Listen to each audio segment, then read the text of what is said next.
let's get this party started.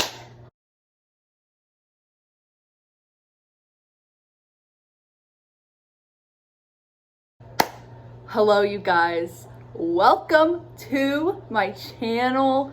I am so thankful for you to be here. I am very excited. If you have not noticed or seen or whatever, this is my first YouTube video and I am very excited to be on this platform. If you don't already, you can follow me on Instagram. It is strength.with.sam. I have a fitness and health account over on Instagram. I had that account for almost a year now, and I don't have a lot of followers. I'm not the type of person who is going to post videos and pictures that make me look good. I don't care what I look like. I'm there to be informational, I'm there to be motivational, and have a good time. So if you want to follow me on Instagram, that is my handle. It is @strength.with.sam. So today we are going to be doing a Q&A over on my Instagram. I put up a little box and asked you guys to ask me questions for this video. And I got some questions. So I've got about a page and a half worth of questions here, and we're just gonna go through them and yeah, answer them all. So here we freaking go. First question I have is, what's your favorite CrossFit movement? There's so many movements. So I would probably say that my favorite movement, if we're talking about every single movement that there is in CrossFit, which is, I mean, honestly absurd, but I'm probably gonna say burpees. I know, people hate burpees, but I actually like them. But yeah, I do like burpees, especially if they're paired with like a barbell movement. Those are the best. Coffee break. Next question. What's your favorite Olympic lift? Okay, that's a little more specific. So that narrows it down a little bit, but there's still quite a few. Hey, you guys get out of town. You're ruining my video. Clean and jerks. Yeah, clean and jerks for sure. But clean and jerks are probably my favorite. Clean and jerk. That's my final answer. Next question. What was the hardest part about moving across the country? Well, let me tell you, there were a lot of them. For those of you who don't know me or my story, back in March, my boyfriend and I moved from Missouri to Texas, and so currently we're in Texas. I had lived in Missouri my entire life. He had lived there pretty much the majority of his entire life. We had been throwing around the idea of moving out of state ever since we started dating. Get out of here! Gosh. Anyway, we had been throwing around the idea of moving out of state, but we just didn't know exactly where we wanted to move and everything like that. Like, you had 49 options. Like, how are we supposed to pick? But we didn't really have anything rooting us to Missouri other than our family, because both of our family lives in Missouri. So we were like, let's just fucking do it, you know? So he had his eye on a fire department down here. So he applied, got the job, and within a month, we had to be in Texas. We sold our home, packed literally everything, and moved to Texas. So we got an apartment. We're currently in an apartment, if you can't tell, because this is like literally everything we own in like one room. We are renting an apartment. Our lease is not up till March of next year. So there's the little rundown.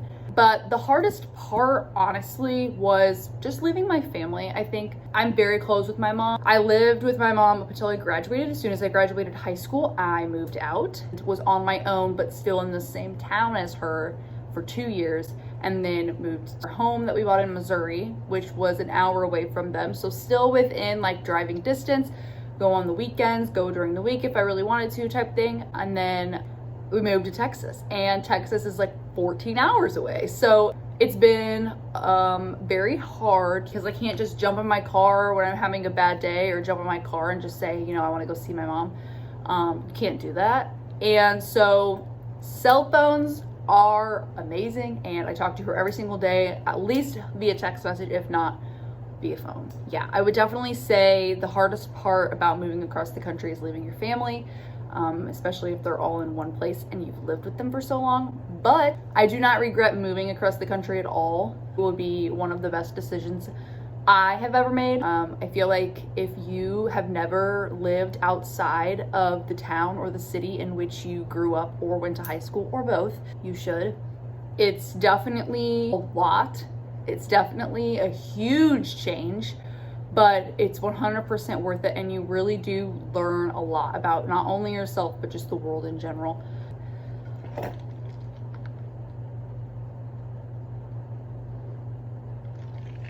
Next question, friends. What's your go-to meal that's quick and easy but good for macros?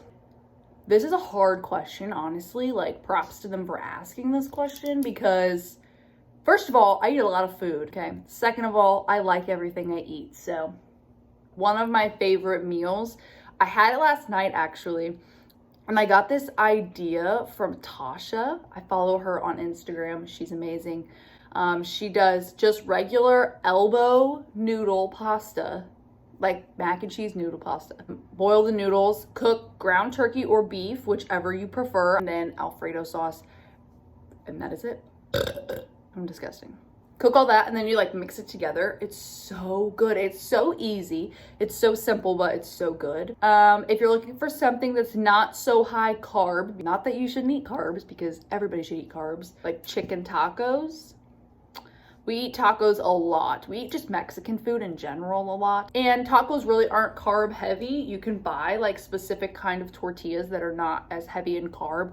But if you do buy just regular fajita tortillas, it's like 100 calories for one tortilla, and it's like 15 carbs. So it's like nothing basically. Definitely that one. Next question. If you could move anywhere in the world, where would it be and why? As appealing as it sounds to move out of the United States, I don't think I would ever actually do it.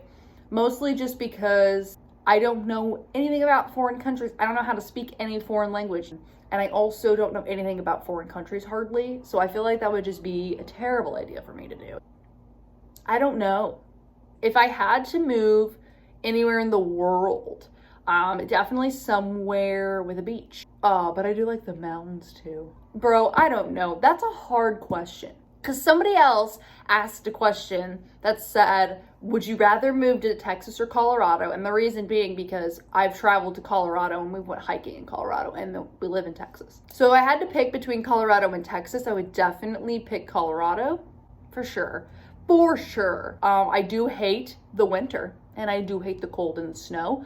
I would be okay with snow if I could look at the mountains every single day of my life. Now, if we're talking more along the lines of travel anywhere, definitely Germany. There's just so much history there, and my heritage is German. I've also always wanted to go to Hawaii and some more of those like tropical islands.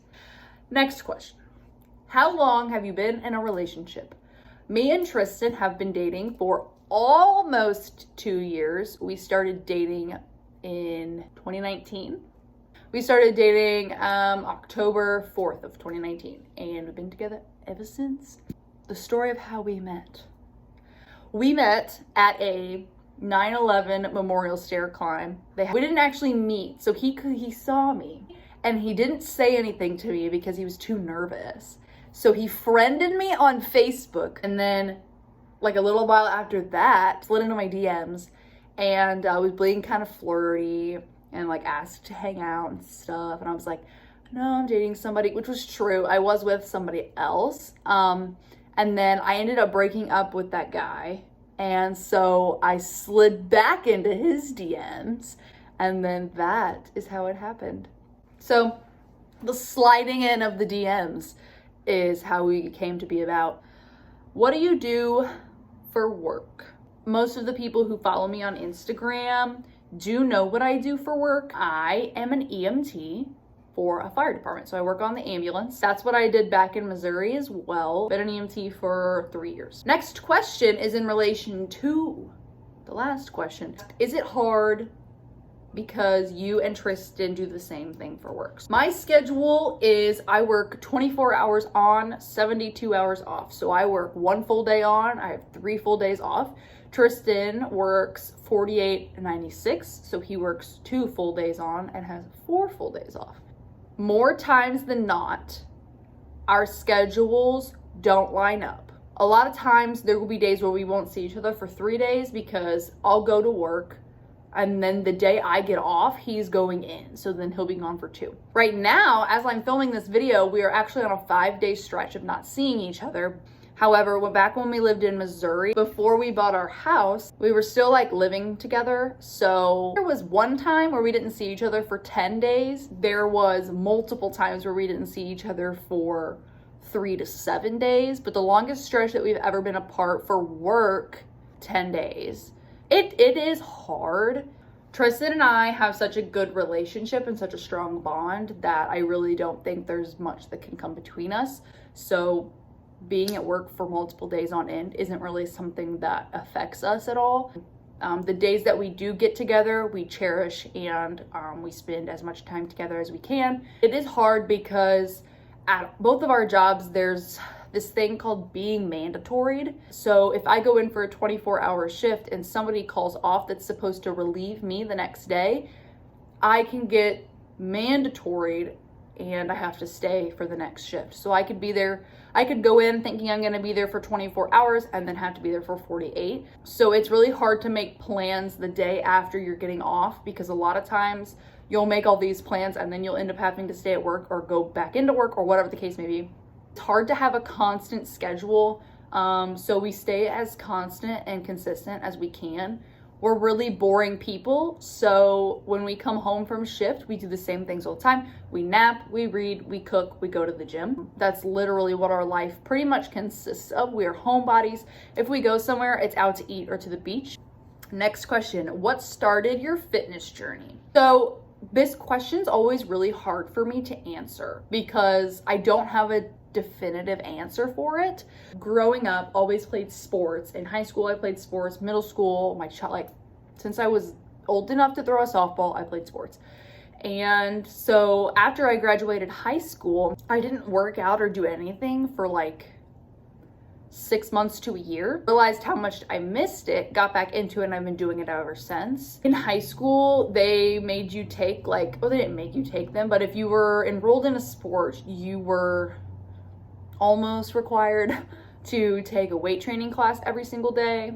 And so I did that, I think 3 of the 4 years. I did end up getting injured playing sports my freshman year of high school. So I wasn't able to play sports my sophomore through my senior year. I did play softball my sophomore year, even though I wasn't supposed to, but I didn't have a lot of capabilities, so I didn't really do a whole lot on the team. So I ended up quitting because I had so many extracurricular activities that I was already a part of, like student council, NHS, things like that. So sports were kind of on the back burner anyway. So knowing I couldn't play them, they were on the back burner. I just decided to give them up. So after I quit playing sports, I didn't really work out as much. Obviously, I was a high schooler. I was a teenager. So working out and stuff wasn't really a priority to me, which was fine. But after high school, I just realized how much I missed it and how it made me feel. So I started working out again, and I was a part of a volunteer fire department, and they had a gym in their station, so that's just where I would work out. I didn't like going to our local gym because, one, I lived in a small town, everybody there knows everybody, and I hated going into the gym knowing that there were people in there that were gonna know who I was watching me work out, and it made me uncomfortable. So especially people that I graduated with and hadn't seen for months on end, I was like, yeah, I don't want to, that's weird. Didn't do that, didn't get a gym membership. I wanted to work out on my own, take my own pace. I lived in the fire station as a resident for, I think, a year and a half before I met Tristan. When I met Tristan, I was doing like traditional strength training. I was just doing your normal like Instagram workouts, your back squats with all these other accessory movements, your bench press with all the accessory movements, things like that. And I wasn't making any progress. I had not made any progress in like a year. I was super frustrated. I could barely back squat 135 for 1 rep. It was bad. I thought I was making progress and I wasn't. And then I realized that I wasn't making progress, and that just kind of like made me mad. So I kind of quit working out for a little bit, and then I met Tristan. Back 2018, I started a fitness Instagram to try and motivate myself to keep going and things like that. And it did work for a while, but I still wasn't seeing the progress that I really wanted from myself. So I actually deleted that Instagram and felt like I was being pressured to create a fitness account and post content and do all this other stuff, even though I had no idea what I was doing. I was trying to use the Instagram as a way to motivate myself, even though I had no idea what I was doing.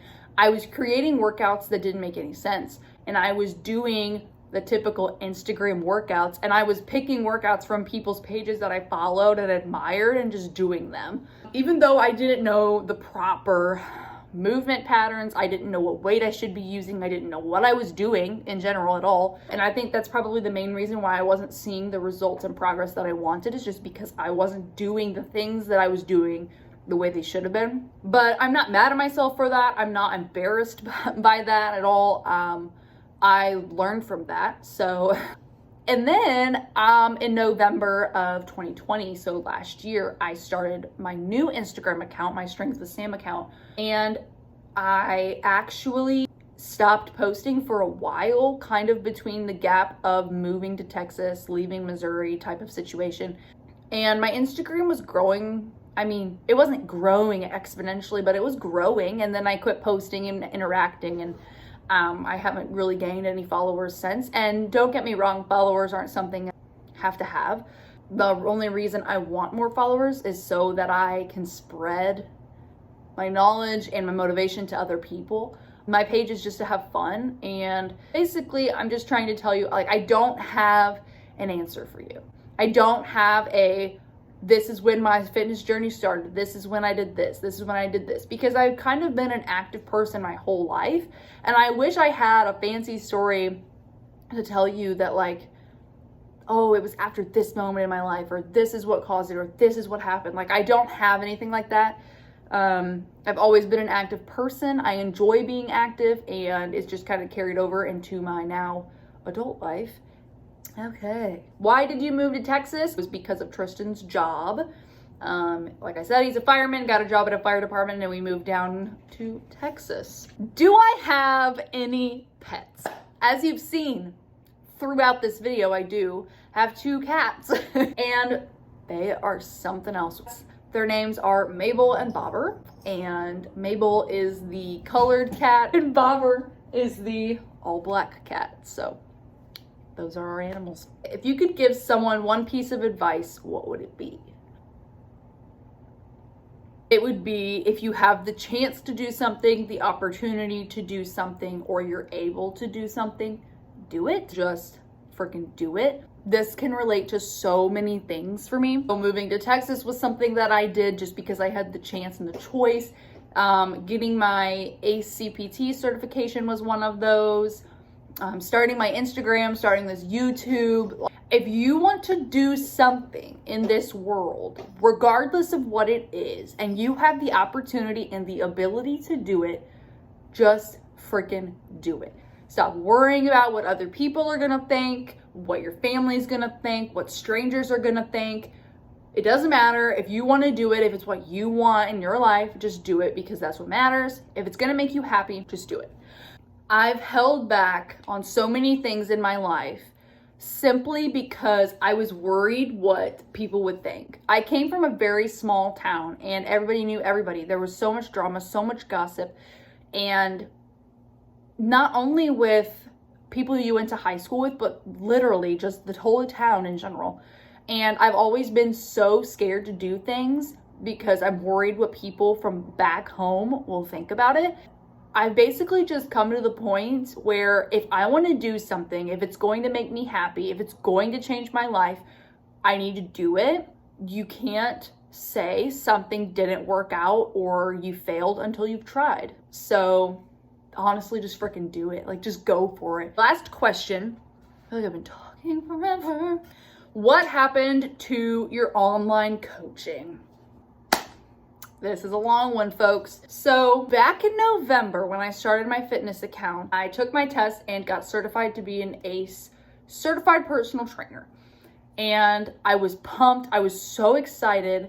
And I had gained so much knowledge, not only from that course, but just from life in general, that I was ready to do this. I was so excited. I was ready to make fitness and health a side career and eventually a full-time career. So a few months after that, I think it was probably January, I found online from some girls that I followed on Instagram, on my fitness Instagram, who were doing this online business course. And it was basically just a business class that I was taking that helped you learn the in and outs of becoming an online personal trainer and setting up your online business to make money coaching online.